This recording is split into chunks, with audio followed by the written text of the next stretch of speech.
Welcome back to another round at CCU. They've gone through and they've added some new teeing areas. I don't know how well you'll be able to see this, but they have added landscaping timbers and black mulch as teeing areas, which is obviously not ideal, but whatever. So they've added a few new teeing areas. Basically it's the same 9 holes, same the layout's a little bit different teeing areas go to different baskets and so forth. So I'm going to play the new layout and see. Got about a 15 mile an hour left to right kind of in our face hurting headwind, so going to throw something a little bit more ever stable on hole 1. I am not teeing from the mulch. Refuse to break my ankle, so I think instead I'm going to tee from right in front of the camera. 400G FX2.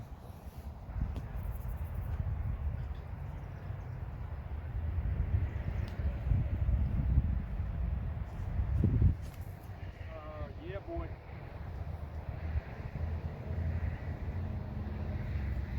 Oh, yeah, that was not the best toss. Let's try that again. 400 F3.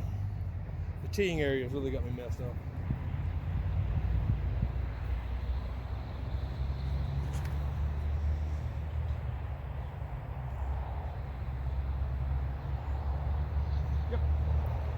I'd say that's a little bit better. It's kind of weird teeing off from such a far left angle. Anyways, hole number 1. So where my drive landed on hole 1, my second drive.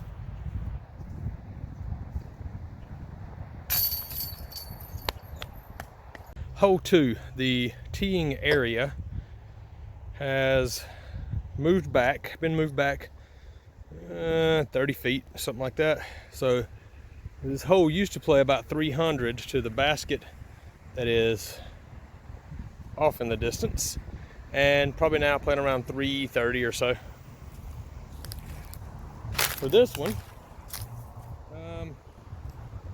the forehand line is kind of cut off now because of that tree on the left. So you basically have to go with the backhand, something that's either going to go really wide and swing in, or something that's going to flip up, glide, and then come in. Because it's pretty severely downwind,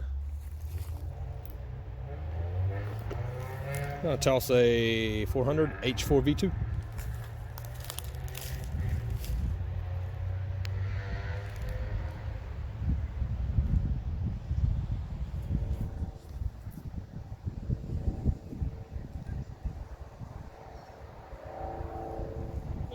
Not bad. Threw it a little bit low, it hit the ground and kind of buried in, but I'm within circle 1. All right, that's where my drive landed, so I'm a little further away than I thought. I was thinking I was around 20, 25, and more along the lines of 40, 45, but it's certainly doable.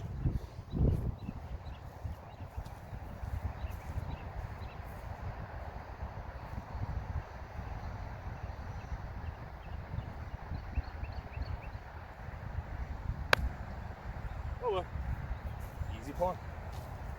Hole 3 it's been moved about 5 feet left. As you can see, the old teeing area and the new teeing area, it's been moved about 5 feet left. So distance is about the same. The line is basically the same. I think it's even easier because now you can throw something with a little bit more stability and actually have it go right and hook up and come left. Still got about a 15 mile per hour headwind. So I'm going to throw one of my favorite discs, beat up 300 A2.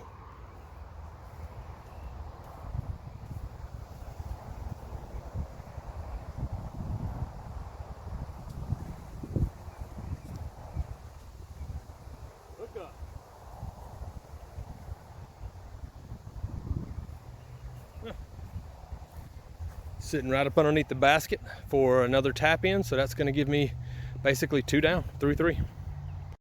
Hole 4 is basically the same hole. So far there's only been mulch inside of the landscape timbers on hole 1, which is a good thing because that's really dangerous. But hole 4 is basically the same hole, same layout, same teeing area. So for me, because I have a pretty strong right to left wind,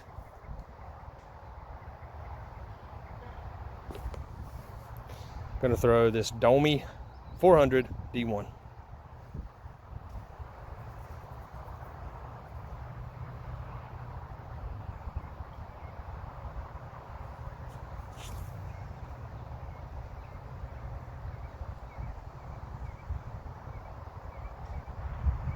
Okay, I think I'm within about 30 or 40 of the basket. I threw it on a slight ante. It went out with the D1 stability.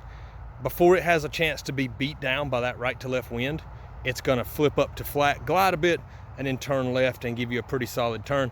That D1 flies, it's weird. It feels like a D3, but flies kind of like a beat-in D2. It's crazy. It's a great disc. All right, so that's where my drive landed. Basically, it's on the edge of circle 1. Tree is kind of in the way. Basegrip P Model US.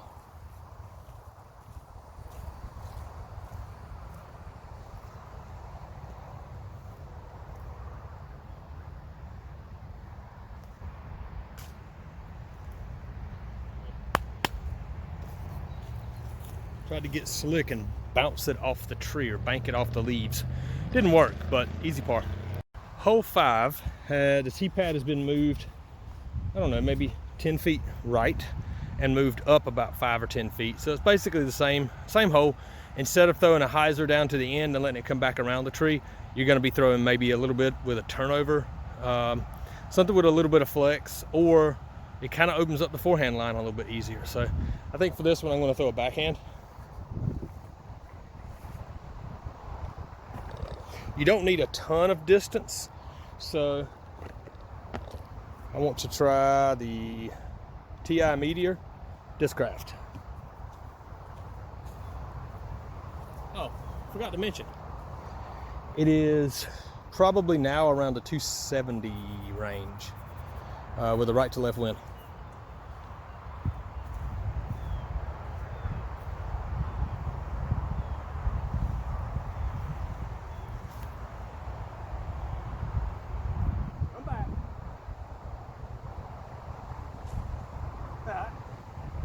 Okay, well, I kind of banked it off of some of that crap out there on the right.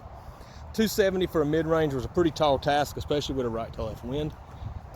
In tournament play or something along those lines, probably a 400 F3.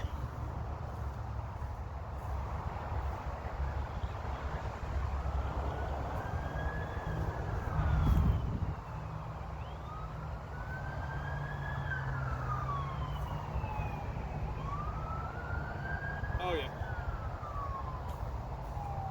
That's about 5 feet long. It went out, it kind of flexed to the right just a bit, come back in, and when it hit the ground, it was low enough that it really skipped hard to the left around behind that tree. So that one's parked. So this is where my first drive landed. The F3 is sitting up there about 5 feet to the right of the basket, which is awesome. But this one, Basegrip P Model US.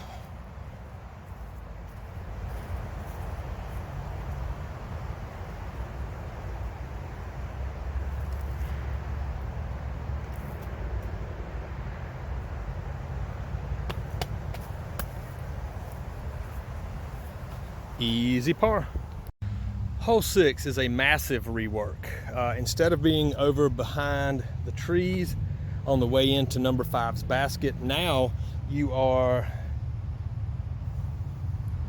80 feet to the right and 30 feet up. So instead of it being like a 320, 330 foot S-curve, now you have options. You can go forehand, low to the left, let it skip back around to the right. You can go big hyzer around the outside, which looks like a big hyzer, but it's probably like a 260, 270 hyzer. I'm gonna try them both.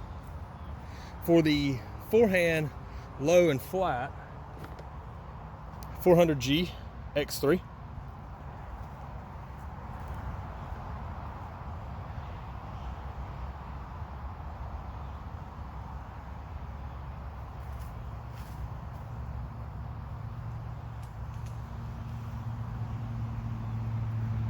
Okay, it's not bad. Trees kind of knocked it down a little bit, and it's about 10 feet long of the basket left. I did not go through the gap that I wanted. I was not trying to go through that little skinny gap. I was trying to go around the outside here, just inside of this bush somewhere in here, but it didn't work out that way. Nonetheless, it worked. So now around the outside with the big hyzer, 400G X3.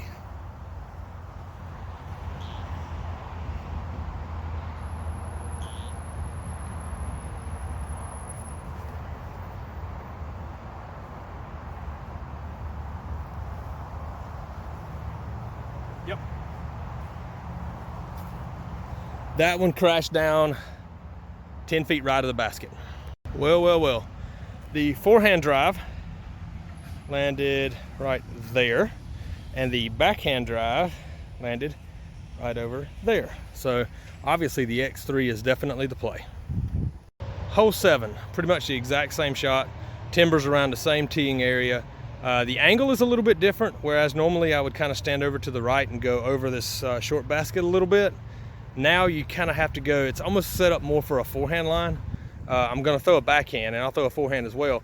It might be 2 or 3 feet shorter, but basically it's still playing right around the 300 mark. For the backhand line, because I have a left to right wind and I want to be sure that it gets back, I'm going to throw the 400 H1V2.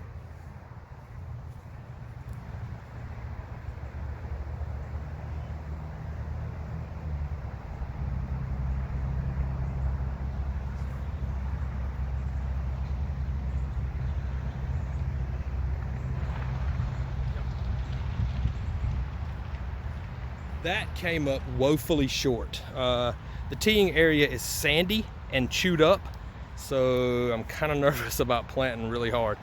For the forehand line,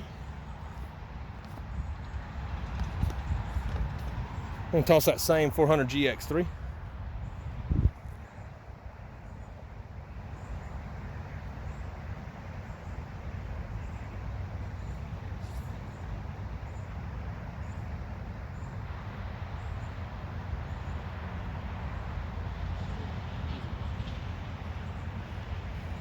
All right, so that one was a little bit wide, a little bit long, but I'm within 10 feet. You can see here is the backhand drive, and the forehand drive is just over there in the edge of the bushes, blue disc, about 15 feet left of the basket. So far, as far as the new layout goes, it's kind of the same layout as old. There are a few holes that are different. I'll get to some of the other ones here shortly, but as long as you're out here playing by yourself, it's going to be super fun. It gives you, if you get bored playing the same layout all the time, this is going to be a whole lot better. It's going to give you the opportunity to play some new lines, to maybe make some different safari style holes and so forth. The downside is there are crisscrossing holes, and there are holes where if there's multiple people out here playing, you do run the potential of hitting someone. So just be careful. Let's get a birdie.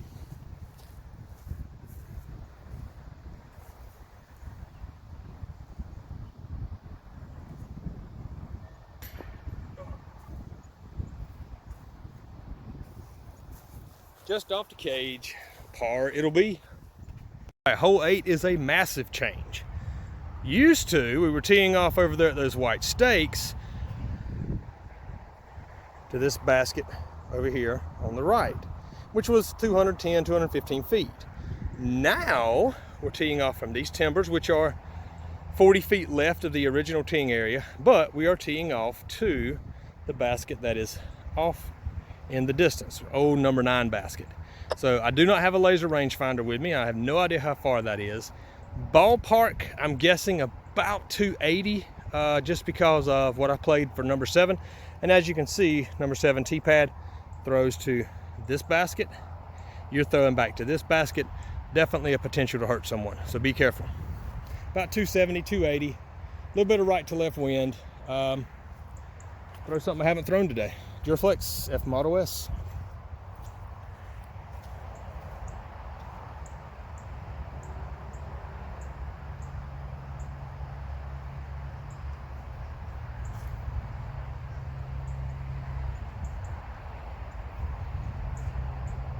Okay. Too much stability for the right to left wind.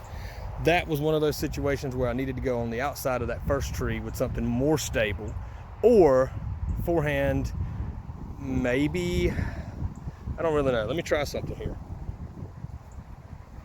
Same as I did on hole 5 a while ago. I'm going to grab this 400 F3, kind of go straight at it.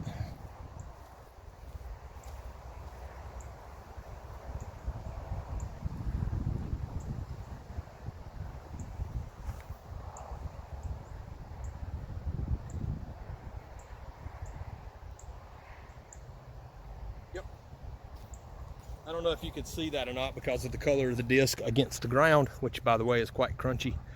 I went to the left of this tree, and I'm trying to look at the camera to see. To the left of that tree, kind of around, real low, skip, I'm maybe 10 feet right, 10 feet short of the basket. I don't know how well you can see it. My second drive with the 400 F3 is sitting literally like 10 feet from the basket. My first drive with the F Model OS, because it's more overstable, hooked up, went left, and now I'm in there somewhere. So this will be fun.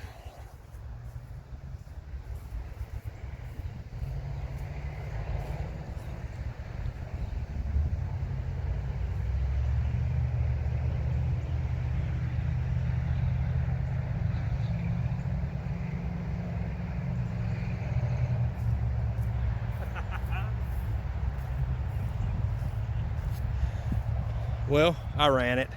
Probably not the smartest thing I've ever done, but oh well, should still be a par. 9, and I haven't been keeping score. I have no idea what I'm under, what I'm not. The moment I began throwing 2 shots, it invalidated it anyways.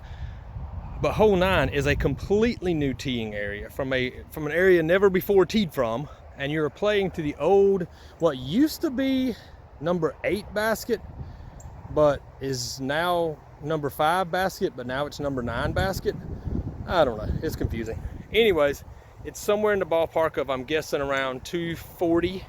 Down there, there's 2 baskets you can see in the distance. It's the one that's on the right, short right. So I'm going to throw a nice little soft turnover putter with a 750G PA4.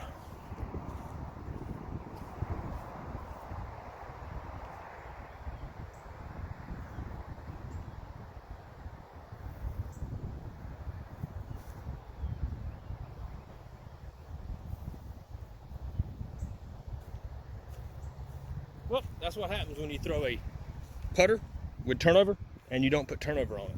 So let's try that again. Let's try the P Model US. Oh, my bad. We're gonna go with the one that's more stable, P Model US.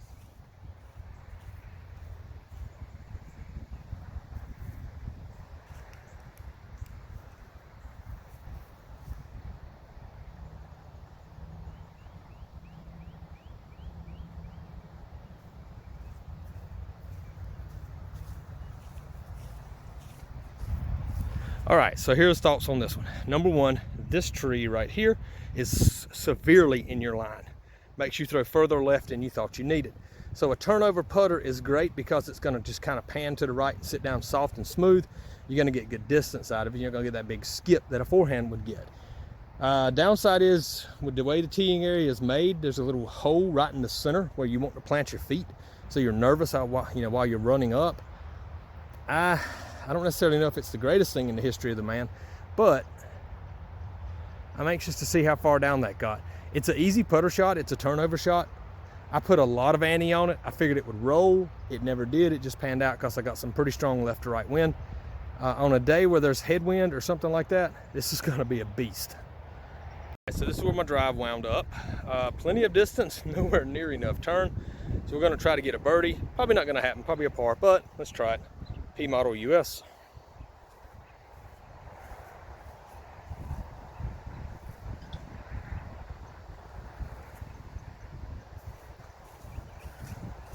Well, I definitely gave it a run. Didn't leave it short. Try again.